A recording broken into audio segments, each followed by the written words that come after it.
Nuti balata furanne nuti daga furanne Jaal Marroon kawwe furate Jaal Marroon kawwe furate nus Jaal Marroon wajjin jira Jaal Marroon wajjin jira sababni oso nuti keenya sinin jedhe nu gurgurtan Jaal Marroon hogganaa keenya Jaal Marroon lolchiisaa keenya Jaal Marroon hogganaa keenya bilchaataa keenya goota keenya diinaa miti Jaal Marroon diina jedhuun habashaa qofa Jaal Marroon sanyii nadhiiti guddisa laggasaati guddisa nadhiiti guddisa guutamaa hawaasa kanaafuu goota keenya cinaa dhaabbanna woboon gaachana keenya woboon loltuu keenya woboon gaaddisa keenya isa jalatti muqanna isa jalatti aduudheenna isa jalatti roobadheenna Jaal Marroon walli cidheengee Jaal Marroon Abdii Raggaasaa gaachana keenya jajjabeewwan keenya woboon gaachana keenya woboon dhiiga keenya diina keenyaa miti woboo adamsuun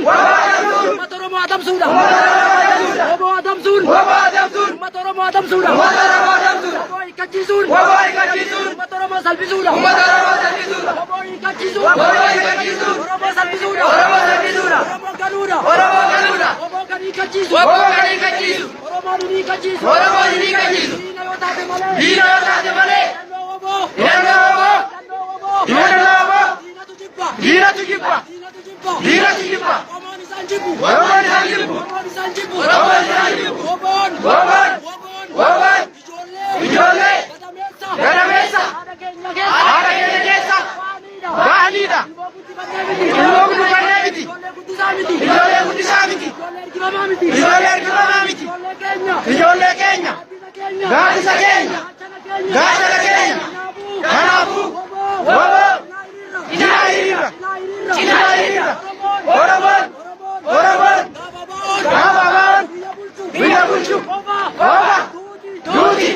hidhaan ajajaan murteessi hangasitti gidiraan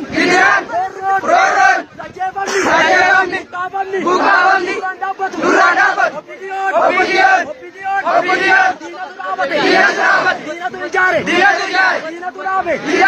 diinatu ijaare diinatu dhaabe kanaafuu mooraa diinaa diiguun dirqama Oppidiyoon Oromoon jaaratee miti dhaabni Oromoon adda bilisummaadha abaawoodha dhaabni gootonni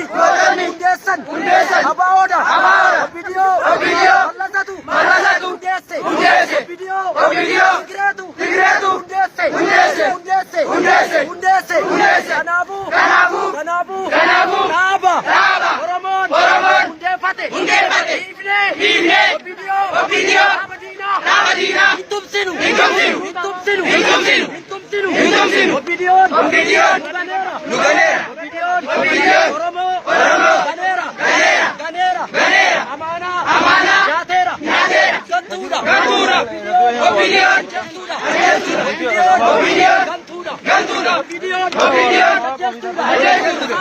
saamtuudha yakkamtuudha Geerroon kaleessa dhiigasaa gannaqee Oromoo ibatti mul'ise injifannoo xiqqootana argamsiise injifannoo kee Geerroo diinatti kennitee ergamtu kennitee jettee ilaalin dhiiga kan kee jigaa jiru Bara aradu. Bara aradu. Bara aradu. Bara aradu.